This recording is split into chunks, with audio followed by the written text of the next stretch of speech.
அட வறட்டு இருமல் இருக்குங்க. நைட்ல படுத்தாலுமே தூக்கம் வரமாட்டேங்குது. என்ன பண்ணலாம் அப்படின்றவங்களுக்கு இந்த டிப்ஸ் வந்துட்டு ரொம்பவே யூஸ்ஃபுல்லா இருக்கும். நானுமே வந்துட்டு செஞ்சு பார்த்துட்டு உங்க கூட வந்து ஷேர் பண்ணியிருக்கேன். எனக்குமே பார்த்தீங்கன்னா, அதிகமா வறட்டு இருமல் இருந்துச்சு. நான் வந்து இந்த ட்ரிங்க்க ட்ரை பண்ணேன்.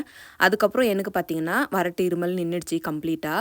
அதுக்கு என்னென்ன தேவைன்னு பார்த்தீங்கன்னா, தேன் எடுத்திருக்கேன். அதுக்கப்புறம் மஞ்சள் எடுத்திருக்கேன். அதுக்கப்புறம் பெப்பர் தூள், அதாவது மிளகு தூள் தான் எடுத்திருக்கேன். இது 3 இருந்தாலே போதும். நமக்கு வறட்டு இருமல் அதிகமா இருந்தா, நைட்ல தூக்கம் வரலன்னா, நம்ம வந்துட்டு இத ட்ரை பண்ணலாம். நானுமே பார்த்தீங்கன்னா ட்ரை பண்ணியிருக்கேன். நீங்களும் ட்ரை பண்ணுங்க.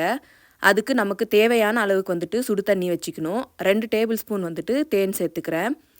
அதுக்கப்புறம் நான் வந்துட்டு இந்த ஸ்பூன்ல வந்துட்டு 1/2 டேபிள் ஸ்பூன் வந்து மஞ்சள் தூள் சேர்த்துருக்கேன். அதுக்கப்புறம் 1/4 டேபிள் ஸ்பூன் வந்துட்டு மிளகுத்தூள் சேர்த்துருக்கேன். சுடு தண்ணி வந்துட்டு நமக்கு எந்த அளவுக்கு சூடு தேவையோ அந்த அளவுக்கு எடுத்துக்கோங்க. நீங்க பசங்களுக்கு குடுக்குறதா இருந்தாலுமே மைல்டா சூடா இருந்தா போதும் தண்ணி. குடுத்தீங்கன்னா வறட்டு இருமல் கம்ப்ளீட்